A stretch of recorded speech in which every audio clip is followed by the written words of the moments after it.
Thinking about joining NEI? Now's the perfect time. Sign up before the end of the year and save $50 off the regular membership price. As an NEI member, you'll get exclusive access to NEI Prescribe, online CME, patient education tools, practice resources, and more. Just use promo code YR25POD, and those are capitalized, YR25POD, at checkout and save today. Welcome to the NEI podcast. On this show, psychiatrist, psychopharmacologist, and mental health advocate, Dr. Andrew Cutler sits with renowned mental health experts from a range of backgrounds to discuss breakthroughs and best practices for treating patients with mental health conditions. Welcome to this NEI podcast, and this time we're doing a look back at the year in psychopharmacology with my buddy, Dr. Roger McIntyre. This is always one of the podcasts I look forward to every year, and I always look forward to sitting down and talking with you, Roger. How you doing? Andy, it's always fun. This is well, first of all, it's just always great to talk about these new ideas and new treatments and developments, and it's always fun to do this together. I agree. Well, it's been an interesting year. I would say not a lot of FDA approvals specifically relevant to psychiatry, but some, and then some interesting expanded indications, I would say maybe even more interesting than some of the new approvals, except for one, if I could say. And then some interesting clinical studies we'll be going through and discuss the significance of. One of the FDA approvals, though, is for something that we haven't had a drug approved for in a while, and that's fibromyalgia in adults. And the medication is an extended-release form of cyclobenzaprine. The brand name is Tonmya. Roger, cyclobenzaprine has been around a while. It's also known as Flexeril. What are your thoughts about this for fibromyalgia? Well, look, I think we agree fibromyalgia is a very difficult-to-treat condition, very chronic, very debilitating. Clinicians see this very often in clinical practice. I don't think we need to convince ourselves there's really a need for a therapeutic or therapeutic plural. And I think this is interesting, Andy, in many ways, just from a pharmacologic perspective. As you said, we know this medication. Cyclobenzaprine has been with us for a very, very long time. And to say it's multimodal would be an understatement. It's a serotonin norepinephrine reuptake inhibitor, 5-HT2A. It's a 5-HT6, a 5-HT7 antagonist. Mm-hmm. We can keep going. It has histamine effects, alpha-2. What's interesting is also it's an M1, 2, and 3 muscarinic antagonist. Mm-hmm. So it has a really a variety of effects, and so it certainly would be accused of being pleiotropic, multi-pronged as a drug. Mm-hmm. So I suppose we start off with what's its mechanism of action. I think we don't fully know, but the pharmacology is rich around monoaminergic, around muscarinic, histaminergic, and the acetylcholine system. So it's a really interesting medication, and just sort of when I was aware of this, and I heard this indication happen because we see so much fibromyalgia, and I don't think fibromyalgia is major depressive disorder, but there's a lot of mechanisms that overlap, and they're phenotypically overlapping in some respects. Yeah. And so I thought that was interesting as well. I remember many, many years ago, early in my career, off-label, of course, using cyclobenzaprine as an antidepressant in some people. And interesting. Yeah, we did. We also submitted a grant, actually. Didn't get funded. But we submitted a grant to test a hypothesis around its antidepressant effects. But anyways, it's interesting. It's a very interesting story. Well, if nothing else, the serotonin norepinephrine reuptake story we know is a well-worn and a proven mechanism for fibromyalgia and pain in general. Yes. So there are a number of things. And Flexeril was used, of course, as an acute muscle relaxer, if you will. Yes, of course. So that's interesting. But to think maybe there's peripheral and central effects is very absolutely interesting. I can tell you this medication was also studied for PTSD in the past. Interesting. With some evidence of efficacy, but they didn't get it across the finish line for FDA approval, so we'll see what happens there. And just given its mechanism and given it so vast, I don't think it's going to be one mechanism that could explain it. Is there one for you that kind of emerges as the most sort of interesting or with that one? Or I mean, it's got such rich pharmacology. It does. When I'm thinking from a depression point of view, it's interesting that muscarinic antagonism is an antidepressant. As we know, there's some data on scopolamine. Of course. Of course, the serotonergic and norepinephrinergic, I can't say, effects. So it is rich pharmacology. As always, it's probably all of the above to some degree, and the whole is greater than the sum of the parts. Okay, next we have a prescription digital therapeutic. Last year or the year before, Roger, CT152 was FDA approved for MDD. It's on the market. It's called Rejoin is the brand name. Yes. And CT stands for Click Therapeutics. Also this year, positive data was reported on CT155. That is for the negative symptoms of schizophrenia, believe it or not. Yeah. And this year, and so that hasn't yet been FDA cleared, but another one, CT132, was FDA cleared to for preventive adjunctive treatment of episodic migraine in adults 18 years and older. So a digital therapeutic for migraine, Roger, what do you think? Well, look, this is an entirely large new area. This is really, really exciting. And I think it's, first of all, it's, this is the digital world, and we're seeing this. But I think, Andy, what's really interesting about this, and the click, as you mentioned, depression and negative symptoms now in episodic migraine, to me, this is actually science and a therapeutic having its debutante of sorts, in the sense that we've known for a long time, at least in theory, that this could work, this digital approach. Sure. And the theory was strong. The conceptual framework is very strong for this. And to see this is interesting. It also, in fact, just what you just mentioned, that being depressive symptoms, negative symptoms, and now episodic migraine, I don't believe that they're identical, but there's interesting mechanisms that may overlap at the circuit level, the network level, across these conditions.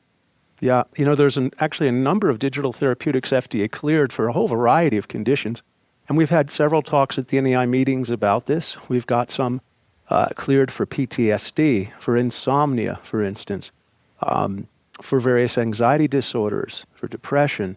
So it just makes too much sense to me, Roger, that these wouldn't get a little more widely adopted. I think part of the problem has been payers have been reluctant to pay. Yep. And it becomes a chicken and egg story. The payers will say, well, we're not going to pay until we see them being used. And the prescribers will say, we're not going to really use them until they get covered. But I think with more bigger companies entering the fray here, such as Otsuka with the Rejoin for depression, and now maybe this company, perhaps there'll be a tipping point at some point, but it does just make too much sense. And these are not being marketed to replace medications. They're adjunct to traditional therapies. Mm-hmm. And to me, a prescription digital can expand access, for instance. It can give a patient a sense of control, and perhaps improve adherence with treatment and so on.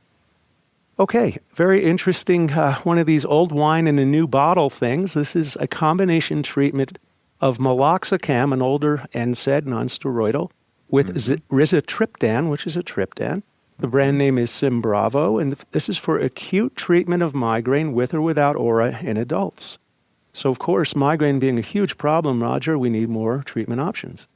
Yeah, we do. And what's interesting, Andy, it's in neurology and psychiatry, what has been occurring, and this is happening for good reasons, we are seeing more commonly these combination drugs.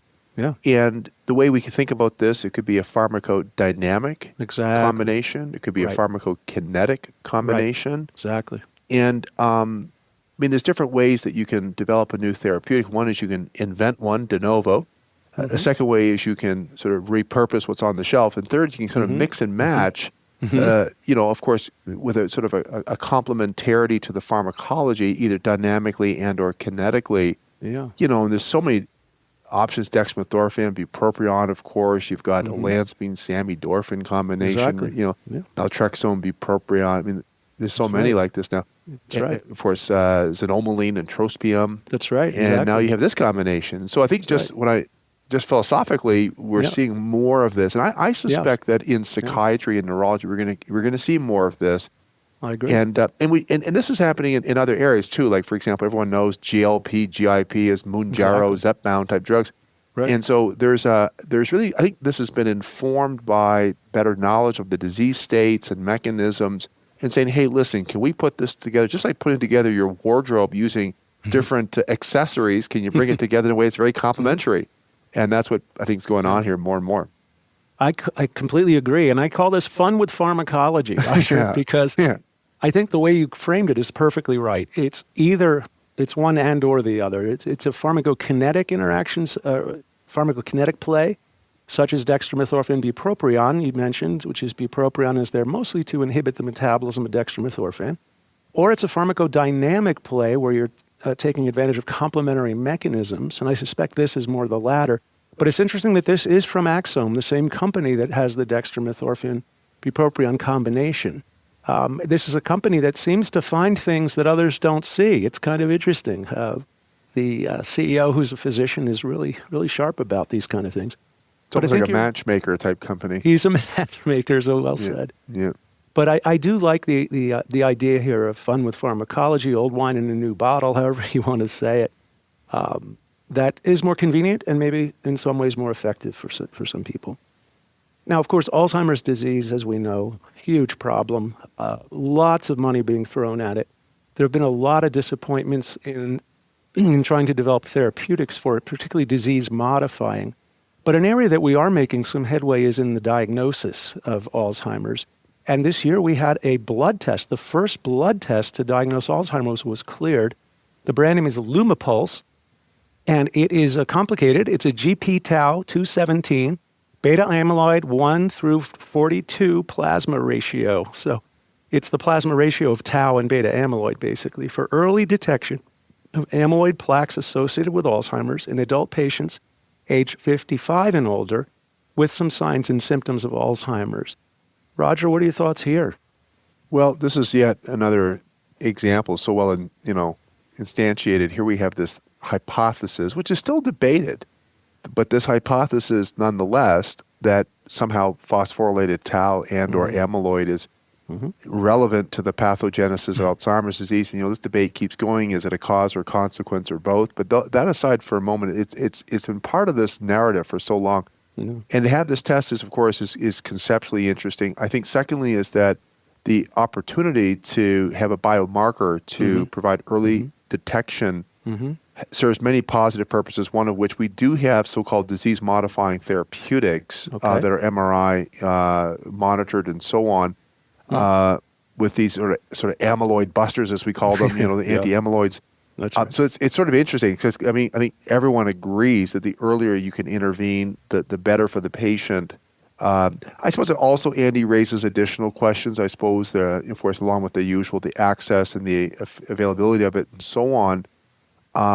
Certainly raises questions about, make sure it's being used in the right patient and, of course, et cetera. And we wouldn't want this to be used outside of its indication, for example, because nothing's perfect. And, if you can imagine someone was using it at age 30 because they had the curiosity if they're going to be at risk of Alzheimer's, we don't want that to be what's going on here because there could be inadvertent harm in that way. So, but I thought it was really, when I heard this, I thought this is, wow. Yeah. With a bit of FOMO, I might say, Andy, a bit of fear of missing out, I really hope one day that we'll get to a point where bipolar or schizophrenia or depression is similar. But this is pretty. I thought it was pretty cool, actually. Yeah, no, couldn't agree more. The holy grail in psychiatry is biomarkers. We don't have blood test or X-ray or something to guide our therapy. So I think both for diagnosis, prognosis, directing treatment and so on, I think that these are wonderful things. I think a blood test is certainly a much easier, safer way than, say, a spinal tap. It's less costly than having to go for neuroimaging and so on. So I suspect this will be considered a tool, a useful tool, but certainly not an end-all, be-all. And dementia is so pleomorphic and heterogeneous that I agree with you. I'm not sure that this is going to diagnose all dementias, if you will. It sounds like it's more directed towards the Alzheimer's. But the fact is, even with this concept of Alzheimer's dementia, we know that at autopsy, the majority of patients diagnosed so-called Alzheimer's actually have mixed and more than one possible morphology. So it's sort of hard to think of this as kind of pure Alzheimer's, if you will. The amyloid theory, I feel, to me, we've been barking up the wrong tree for a long time. Simply, Hoover vacuum cleaning amyloid out of the brain has not really panned out as well as we would like. I kind of feel like once you have that big buildup of amyloid, the horse is out of the barn. So we need to be working much earlier in the process here. But that being said, I do think this is an advance and a welcome one. But Caplyta, something very near and dear to our heart, just literally, Roger, 2 days ago, here we are sitting at the NEI Fall Congress, And literally 2 days ago, the FDA granted approval of Caplyta lumateperone for adjunctive treatment of MDD. Mm-hmm. Yeah, this is a new option. We have now the 5th FDA-approved adjunctive atypical antipsychotic in the adult with MDD. Second is it's a treatment that already has its legacy in schizophrenia and bipolar 1, bipolar 2, mono or adjunct in that population or populations plural. Mm-hmm. So really, you're, in the mood area, you got BP1, BP2, MDD. So really all exactly. of the bases covered there. Right. And the evidence was compelling. Clearly, obviously, it got the FDA's approval. But in addition to that, the effect size estimates that were reported out between 0.56, 0.61 were certainly higher than we're used to, especially in patients who are anxious, where it went as high as 0.85. Right. Along with especially for an adjunct study too, Roger. Absolutely, absolutely. I've always said, Andy, that it's really hard to show efficacy when you're sitting on the shoulders of another medication. Yeah, that's right, exactly. And here it did clearly, without the weight gain, the diabetes risk, the prolactin, the EPS type adverse events. That's right. So I think, look, I think this is it's another option, and I think that clinicians now, Andy, I know we talk about this a lot, the knowing the doing gap. Mm-hmm. I think now more than ever, the question has really got to be asked: why are people still getting benzodiazepines as the add-on, or getting bupropion, or getting mirtazapine, et cetera, so forth? And I think that there does need to be this knowing and doing gap needs to be closed, so we have people's treatments reflecting what FDA has approved. I guess you could also say we love geeking out on the pharmacology here. This is interesting. I mean, as you know, this drug not only is a 5-HT2A antagonist, it does have interesting dopamine effects on presynaptic dopamine especially, and on the D1, where it's thought to maybe affect glutamate signaling.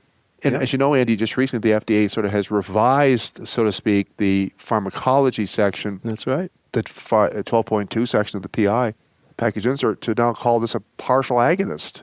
Yeah, well, actually, it's actually 12.1, mechanism of action. 12.1. Yep. You're right. It was a postsynaptic D2 antagonist, and now it's going to be called a partial agonist, a D2 partial agonist. And what's interesting there is it points to the fact that this drug is kind of hard for the FDA to figure out because it is acting differently presynaptically from postsynaptically, and it's the only one that does that. Yeah. The science shows us it's actually a presynaptic D2 partial agonist. Postsynaptically, it's acting as an antagonist, and this explains why it doesn't have to occupy such a high percentage of those postsynaptic D2 receptors, because if you're a full antagonist presynaptically, that's basically taking your foot off the brake of the release of dopamine. So now I am in a nuclear arms race. I've got to block more postsynaptic D2s to overcome all that extra dopamine being released. And so here we're partly putting our foot on the brake a little bit presynaptically. We don't have to block as much postsynaptically. Right. And then the other news is, of course, it is a moderate serotonin reuptake inhibitor. Right. And Section 7, which is the drug-drug interactions, was also updated with a warning to be careful about use with SSRIs, although there's not a full serotonin syndrome warning, which is nice. And I think it's also huge. You mentioned it's now one of only 5 FDA approved as adjunct for MDD, and it's all atypical antipsychotics. Parenthetically, no other kind of medicine has FDA approved for adjunct. It's also now one of only 5 drugs FDA approved for bipolar depression. But more importantly, Roger, it's one of only 3 drugs, I would say, that are approved to treat the syndrome of depression, which is a major depressive episode. Mm-hmm. Now, the other 2 are cariprazine, Vraylar, quetiapine, Seroquel. But cariprazine's only FDA approved for bipolar 1 depression, and both quetiapine and lumateperone are now approved for MDD, bipolar 1, and bipolar 2 depression, which is really interesting to me that now you're going to treat the broad range of depression or the syndrome of depression, which I think makes it very attractive because a lot of times people are very concerned. Is this MDD or is it bipolar? Am I missing something? Am I going to hurt somebody? That kind of thing. You also, of course, mentioned the very favorable risk-benefit ratio here that I think does change the calculus in our thinking to some degree. Here we have a medication, and you and I know that some people may be reluctant to prescribe an atypical antipsychotic because of the major categories of risk of weight, metabolics, movement disorders, EPS, but especially TD in my case.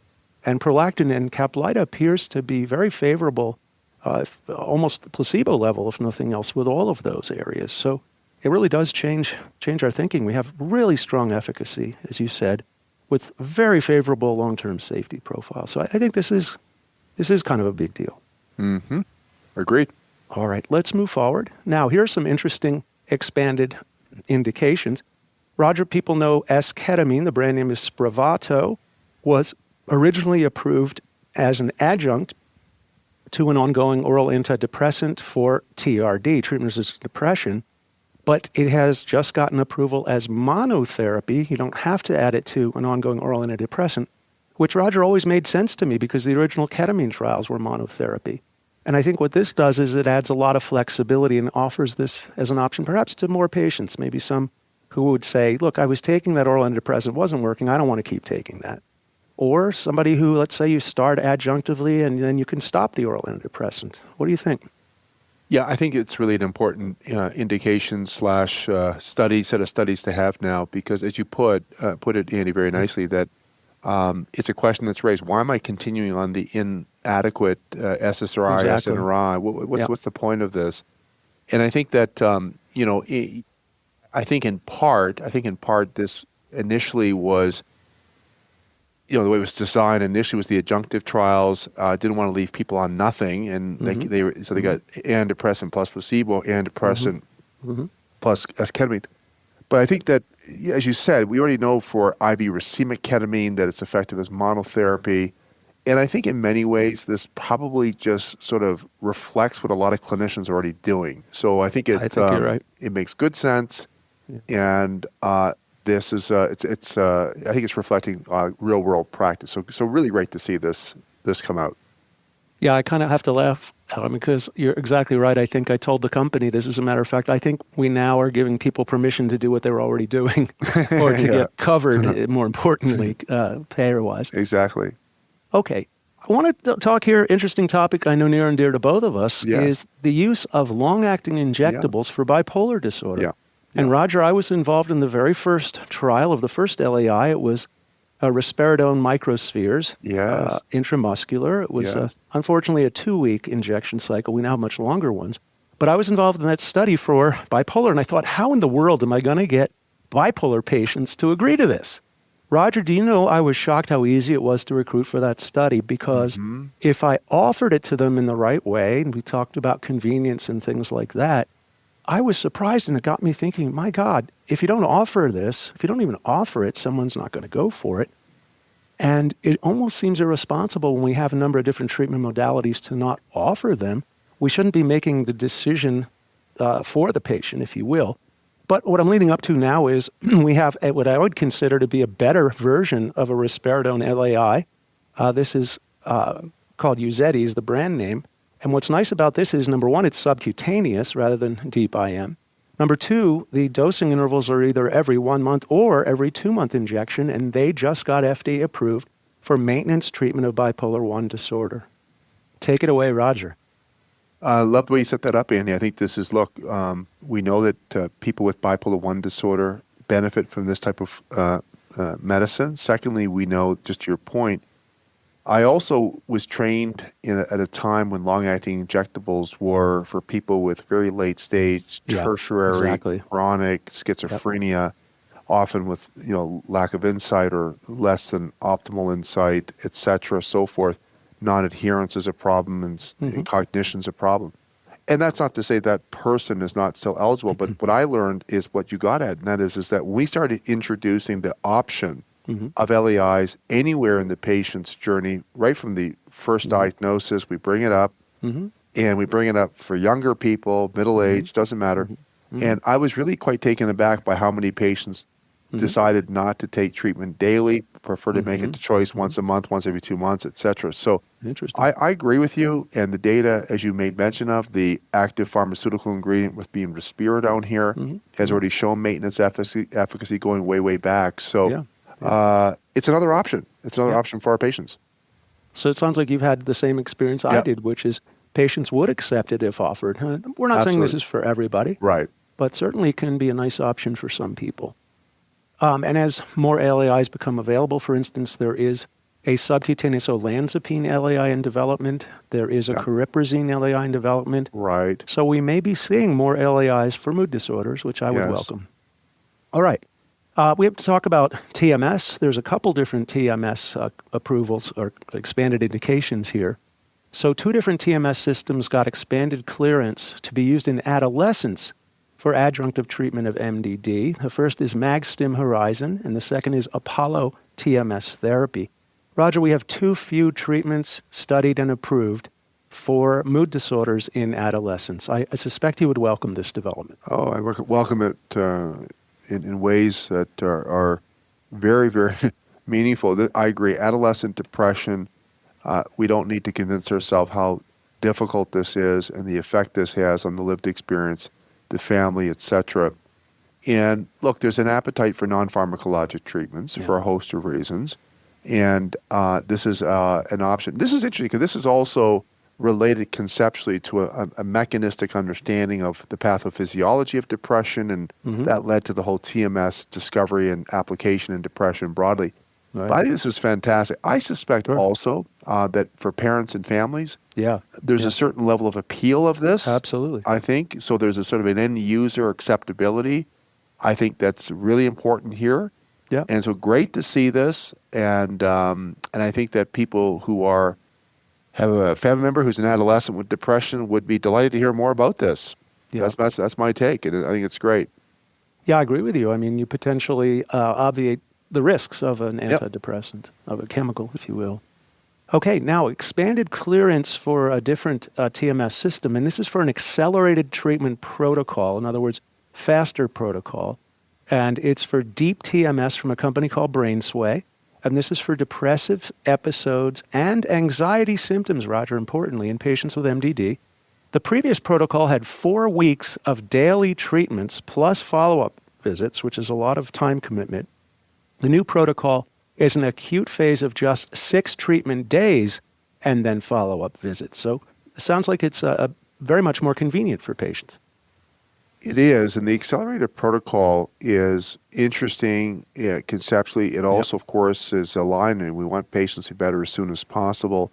Yeah. I've certainly spoken to colleagues across the country, and they are intrigued, they're interested, they have many patients come to mind that would be eligible, but the requirement for many, many weeks, I mean, not to be too concrete about this, but, office space and having staff for that kind of commitment. And I think that when you ask a patient to make that level of dedication, that's a fair bit of dedication, 4 weeks, et cetera. So again, I think that we want treatments that are palatable, acceptable to people, and to do this in the way they've done it is pretty interesting as well. So this caught my eye when I saw it, and this is another option. I've been a big fan of the accelerated. I think that for a whole host of reasons, conceptually, of course, but I think that knowing how patients prioritize rapid onset of action for reasons I don't think need to be explained, this aligns with that. Yeah, I could not agree more, and I think that there is this related to the SAINT protocol, Roger? There's that SAINT protocol. It is, and there's an ongoing debate in the field. The SAINT protocol, for those maybe a little less familiar, sounds very kind of holy and religious. The SAINT. That's the Stanford Accelerated Protocol. Yes. And that's MRI guided. There's neuronavigation involved. Yeah. And it's a great debate to have at a symposium or an open session. Yeah. To what extent is the neuroimaging required, or to what extent can the practitioner reasonably guess location where to stimulate, left dorsal prefrontal cortex, so on. Yeah. And I know this is still an ongoing area of active debate, feverish debate. And some would say that the MRI is absolutely essential. There's been some data to show more recently, Andy, you probably know this as well, is that others have looked at accelerated protocols without the neuronavigation and have shown some very nice results as well, without the MRI cost, expense, and all that. So the debate, I don't think, is resolved. These are fiery debates when they take place. But for now, I think that we have both with and without the neuronavigation showing nice effect, and I'll leave it to the debate to continue which one's going to in fact be the ultimate winner. Yeah, that sounds good. So a lot more to learn, and nice to have more options is always the answer here. All right, there were some very interesting studies published over the past year. Interestingly, you are an author on at least one of these. Our friend Christoph Carell was an author on 2 of these, and Stephen Stahl was an author on 1 of these. So let's start with something I know that has just been really near and dear to you and an intimate part of your career, and that is talking about gut microbiome. A study was published by Thanaraja et al. In JAMA Psychiatry, having to do with soft drink consumption and depression mediated by gut microbiome alterations. And Roger, what they actually found was an interesting association of increased soft drink consumption associated with a diagnosis of depression, potentially mediated through an alteration in the gut microbiome. I know that's something you're interested in. I sure am, and this is such an interesting story, very interesting study.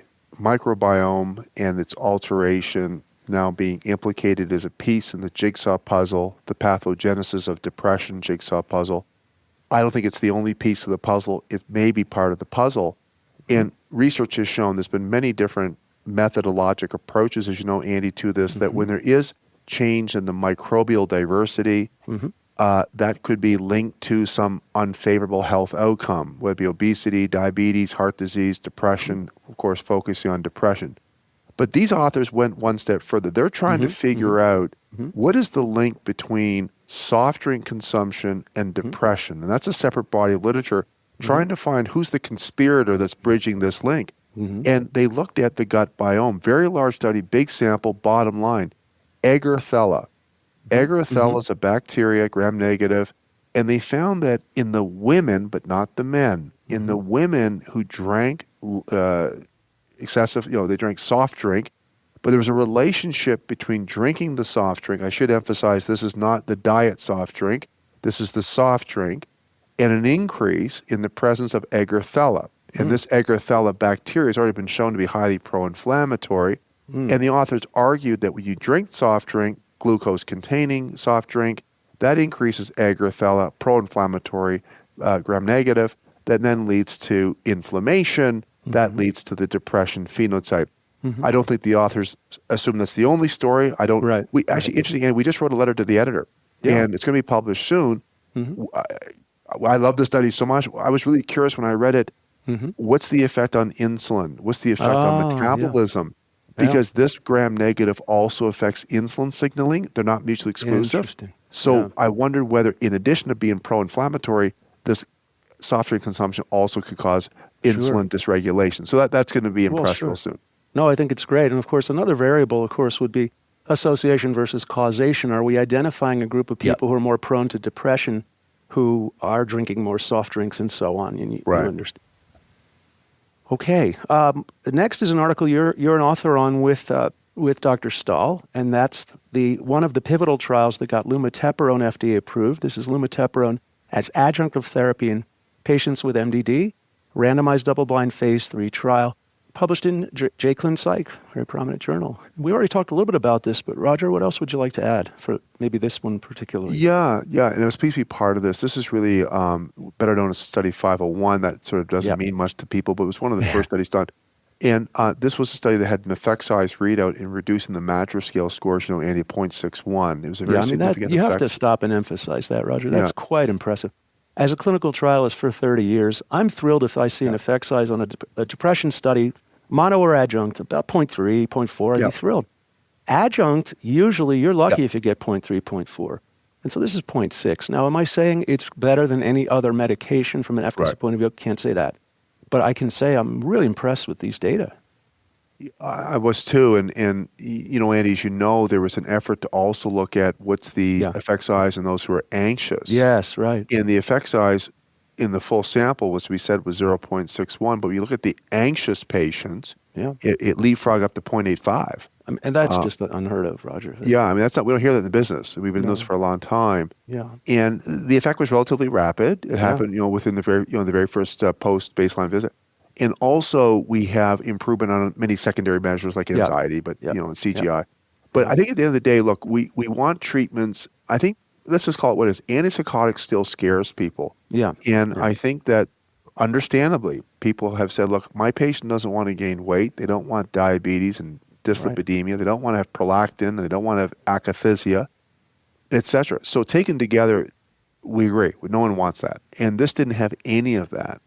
So It's about the benefit, which is not, as you said, we're not used to these type of effect sizes, but also it's what you don't have is often very relevant as well. So yeah, it was one of the pivotal trials that led to the recent FDA approval.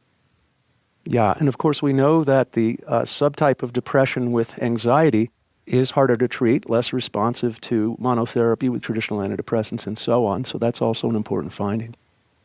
Okay, I'd like to jump ahead here to a study that, again, Roger, boy, this is right up your alley.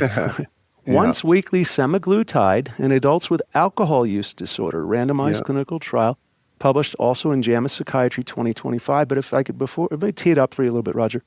You've certainly done a lot of work with the GLP-1s, and GLP-1 receptors are found not only peripherally but centrally in some very important parts of the brain that are relevant to us. And it's really been quite I don't know how to describe it, Roger. It's unbelievable how many different potential indications these drugs seem to work for, but they seem to have some especially relevant effects in psychiatry and in neurology, and they've been shown to modulate the motivation reward system.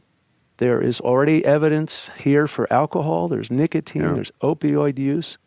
They're being studied, of course, as neuroprotective or even neuromodulating for dementias. So with that as a backdrop, Roger, what do you think about this one? Well, I think you captured it, Andy, and I think now we have a total of 6 FDA indications for this category writ large. So obesity, diabetes, obstructive sleep apnea, metabolic inflamed livers, fifthly being cardiovascular mortality. Right. And obesity, of course, progressive kidney disease and diabetes. Yeah, exactly. And they say that inflammation is the mother of all diseases, and this is a potent anti-inflammatory, but it's more than that. It has effects on many different systems. I don't think it's hyperbole or superlative to say this is a transformative therapeutic class. I think even the cynic says that. Yeah. And the question about alcohol is so interesting because we're reminded that these are not just peripheral, these are centrally active and centrally penetrant drugs. And what's interesting, Andy, we produce GLP-1 in our brain, the nucleus tractus. It projects, among other areas, to the striatum. It projects to parts of the striatum that include, among other things, the mesolimbic, ventral tegmental area, nucleus accumbens tract. What's interesting is that inside the VTA, we have these GABAergic neurons, and they're inhibitory. And they express the G protein coupled receptor, the GLP-1 receptor. So when the projections are coming in, they activate that inhibitory interneuron, which then modulates dopamine. Right. And so the theory has been that these drugs, which mimic endogenous GLP-1, can not take away pleasure, but can recalibrate aberrant reward behavior. In the sense that you see effects in smoking of cigarettes, you see food consumption calibrated, and in this case, alcohol, and showing a reduction in total drinking days, heavy drinking days, and so on. This has now moved into phase 3. Some companies now are looking at this and developing therapeutics for this. That's exciting. So I was pretty thrilled. Just before I forget, Andy, about this, we in psychiatry, I think these drugs are going to be just foundational to psychiatry. For no other reason, our patients are having all these indications. They have 6 FDA indications are overrepresented in patients. But to add to it, we often need drugs to mitigate weight gain from clozapine. That's right. Our patients have polycystic ovarian syndrome. There's some nice data there. We just have a paper in press. It's now been accepted. It's going to come out very soon, Andy. I think you'll find this really cool. We found that there was some suggestion that lithium-induced nephrotoxicity, which we have no treatment for, and is progressive if you continue the lithium. We had some suggestion that GLP-1 could maybe protect that. Oh, goodness, that's amazing. So it's going to come out very, very soon. That's amazing. As you know, this in my career, this has happened so many times where patients they say, I'd rather lose my kidneys than come off lithium because lithium has saved their lives. Yeah, it's true. Right? And there's nothing for it. And it's heartbreaking. You don't know what to do. Yeah. And we switch them to other drugs. We cross our fingers, hope it works. Yeah. But there's no treatment. So anyways, this is a cool study. Alcohol it's so interesting. If I could editorialize for a minute, there is potentially a treatment. If you read Jonathan Meyer's book, Handbook of Lithium 2 years ago, amelioride actually can be very helpful in that, but it has to be started relatively early at the first signs of damage to the kidneys, so you're right. Right. But, however, can you imagine, Roger? My goodness, I totally agree with you. And speaking of lithium, we have one final thing we're going to cover today, which to me is not only one of the most important publications over the past year, maybe one of the most important publications I've ever read. And it has to do with lithium deficiency and the onset of Alzheimer's disease. The first author is Aron, A-R-O-N, from Nature, 2025. Yes, very nice paper. August 4th, actually. I remember the date. And in this paper, and this was not necessarily a novel finding, but what they did with it, I think, is a little bit more novel. The finding was that in the brains of patients with Alzheimer's disease, there is a deficit in the amount of lithium. What happens is the beta amyloid is like a sponge and soaks up the lithium, and therefore you don't have the lithium to do all of the things that it does, including it's highly neuroprotective, it's highly anti-inflammatory in the brain, and so on, largely we think through GSK3 beta inhibition.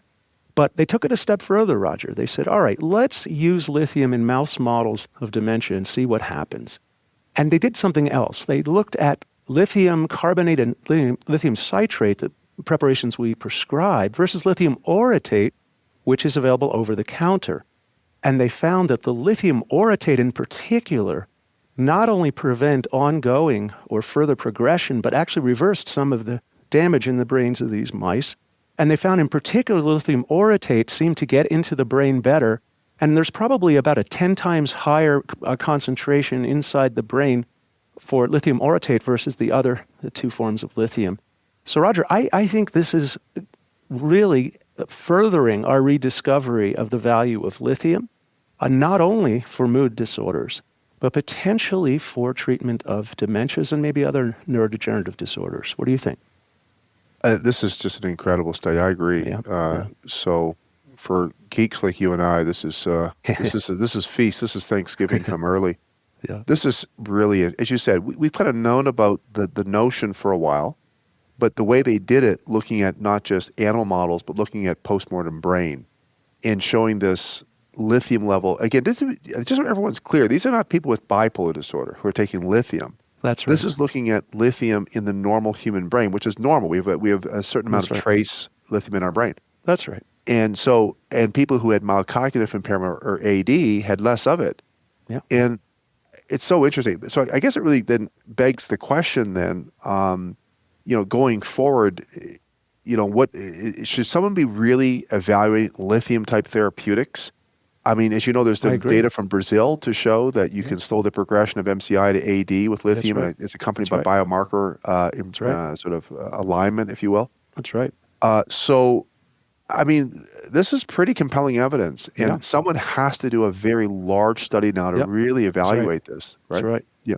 Well, Jonathan found in his research for his book, The Lithium Handbook, that there is an association of dementia with bipolar disorder, but bipolar patients who chronically take lithium, Roger, cut that risk by 50%. Right. I mean, my goodness, now that's an epidemiologic finding, as you said, needs replication prospectively and so on. But there is a company that actually Jonathan and I are consulting with that is developing a medication with the mechanism of action of lithium. It's a GSK3 beta inhibitor, but is not lithium and is devoid of the peripheral toxicities and may allow us to get higher potency in brain levels, if you will, CNS levels. So, it's a very exciting time. A lot of interesting brand new methodologies, mechanisms of actions, but also some back to the future things as we've talked about. And I'm as excited as ever and as hopeful as ever. So, Roger, pleasure as always talking with you. I want to thank you for joining me today. It's been fun, Andy. Always great to have this, and we'll look forward to doing it again next time. You betcha. Thanks for listening, and for more information on our podcast, the NEI Podcast, as well as our other educational offerings, please go to our website, neiglobal.com. Thanks for listening. Thank you for joining us for another episode of the NEI Podcast. Please let us know what you'd like to hear more about by leaving a review. Don't miss another episode. Subscribe today. For more information about NEI and our premier educational content, please visit neiglobal.com.